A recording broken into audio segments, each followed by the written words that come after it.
I never thought a simple weekend hobby could turn into such a bizarre neighborhood drama. It all began on a bright Saturday morning when I pulled out my drone from its case. Flying drones had been my passion for years. I wasn't some reckless teenager buzzing rooftops or spying through windows.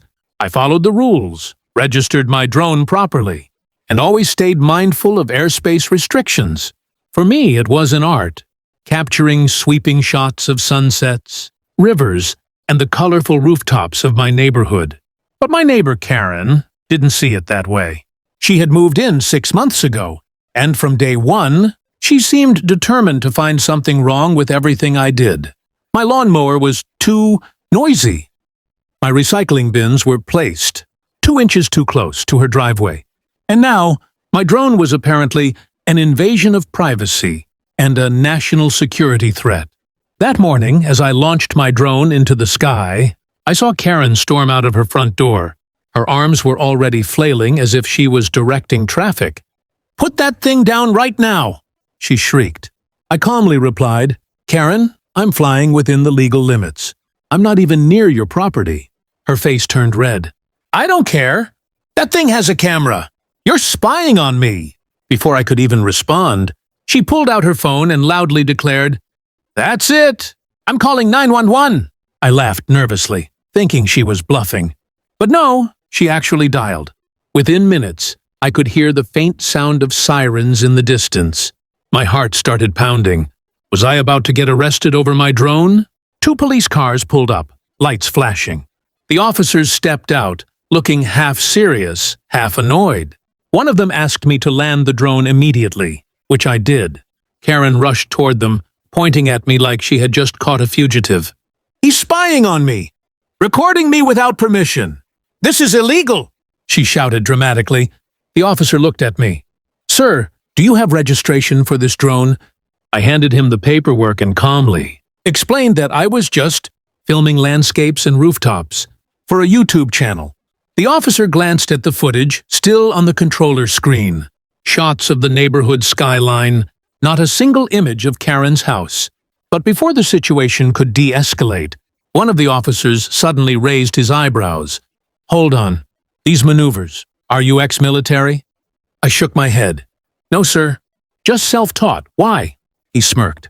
"Because those flight patterns look like something out of Air Force training." And just like that, what started as a ridiculous complaint began to take an entirely different turn. The police officers didn't leave right away. In fact, their curiosity about my drone skills only grew. One of them, Officer Ramirez, stepped closer and asked if I could show him a quick demonstration. I hesitated, glancing at Karen, who was still huffing and puffing like a steam engine. "Go ahead," Ramirez encouraged. "Just keep it safe and above property lines." I powered the drone back up, lifted it smoothly into the sky, and began a series of tight figure eights, followed by a rapid climb and descent. I ended the routine with a controlled hover directly above the street lamp, holding it steady despite a breeze that had started to pick up. Ramirez let out a low whistle. "That's some precision right there." Karen, of course, wasn't impressed. She threw her arms up. "Are you kidding me? He's breaking the law, and you're standing here praising him? What about my privacy?" The second officer, a bit older and calmer, turned to her. "Ma'am, we checked his footage. There's nothing showing your property. He's operating legally." Her mouth opened and closed like she wanted to argue, but no words came out. Meanwhile, Ramirez pulled out his phone. "You ever thought about joining a drone competition? Or maybe working with the Air Force? They actually run civilian partnership programs for skilled pilots." I blinked. "The Air Force?" "Yeah," he nodded. "I've got a cousin in the service. They're always looking for people who can handle advanced UAV maneuvers. Honestly, you'd fit right in." The idea sounded ridiculous to me. Here I was, a guy who just wanted cool aerial shots for my YouTube channel, suddenly being compared to professional military drone pilots. Still, I couldn't deny it felt flattering. Karen, however, wasn't done. She jabbed her finger in my direction. "So what? You're telling me it's fine for him to fly a spy machine over my head as long as he's good at it?" Ramirez sighed. "Ma'am, it's not a spy machine. It's a drone. and he's within every legal regulation. If you feel unsafe, we can provide you with resources to better understand privacy laws. But right now, this man hasn't committed any crime. For the first time since this whole mess began, I saw Karen at a loss for words. She crossed her arms, muttered something under her breath, and stormed back into her house, slamming the door hard enough to rattle her porch lights. The officers chuckled softly. "Don't worry about her," the older one said. "Some people just don't like drones." But Ramirez wasn't letting it go. "You know what? I'm going to make a call. I want someone to see this. Your skills are too sharp to ignore." I had no idea what he meant by that. All I knew was my Saturday had gone from stressful to strangely exciting. The following Monday, I was back at work, trying to forget about the whole drone fiasco. My coworkers laughed when I told them Karen had actually called 911. They joked that I should start charging tickets for my aerial performances. I brushed it off, thinking the whole thing was behind me. Then my phone rang. The caller ID displayed unknown number. Normally, I wouldn't answer, but something told me to pick up. "Hello, is this Mr. Thompson?" A calm, authoritative voice asked. "Yes, speaking. This is Captain Howard with the United States Air Force Recruitment and Civilian Partnership Program. We were given your contact information through Officer Ramirez of the local police department.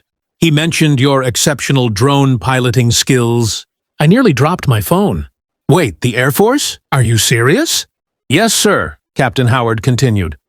"We occasionally invite civilians with advanced UAV experience to participate in training exercises or advisory roles.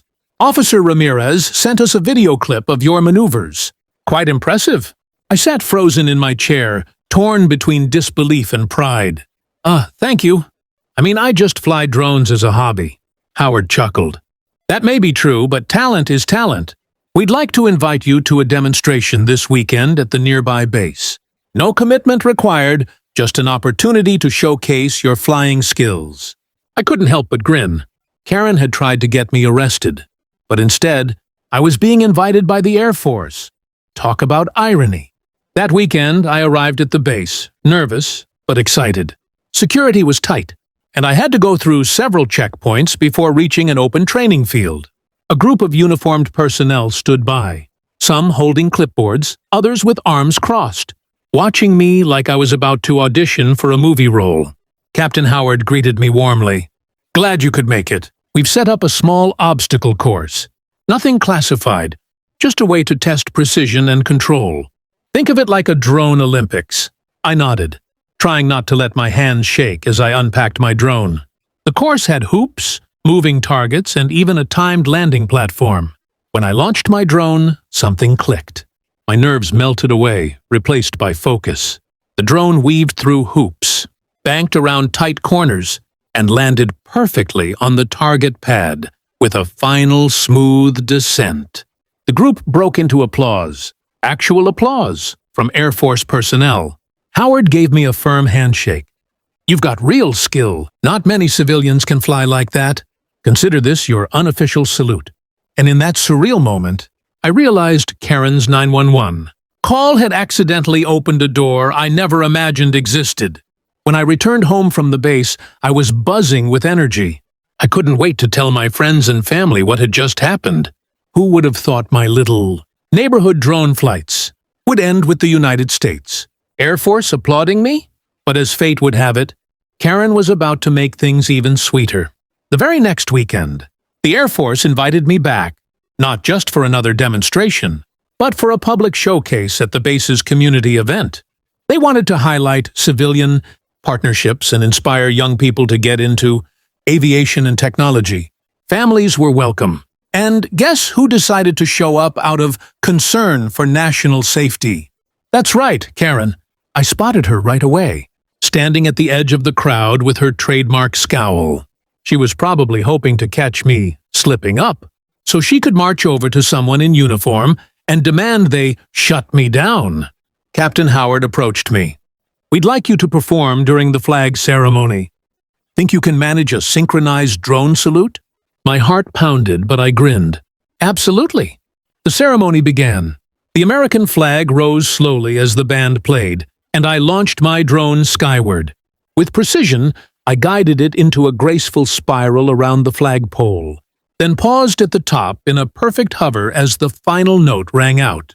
At that exact moment, I tilted the drone so its lights flashed in a salute formation. The crowd erupted in cheers. Soldiers, families, kids, all clapping and shouting. Captain Howard himself raised his hand in a sharp salute toward me, the kind usually reserved for people in uniform. And there, in the middle of the crowd, was Karen, mouth wide open, completely speechless. The same woman who had once called 911 on me now had to watch as the Air Force honored my flying skills in front of everyone. After the show, people crowded around to congratulate me. A reporter even asked for an interview. Karen, red-faced and fuming, stormed off without a word. It was the first time I'd ever seen her retreat without a fight. Later that night, I stood in my backyard with the drone resting beside me. I thought back to that ridiculous Saturday, when sirens had rolled into my street because of one angry neighbor. If only Karen had known that her call would do the exact opposite of what she wanted. She had tried to bring me down, but instead, she set me on a path that led to recognition, respect, and a salute from the United States Air Force. Sometimes, life has a funny way of turning complaints into compliments. Enjoying this wild story about Karen, 911, and how the Air Force ended up saluting my drone skills? Hit that subscribe button for more unbelievable neighborhood tales. If this made you laugh or shake your head, give it a like, and drop a comment below. What would you have done if your neighbor called the cops on your drone?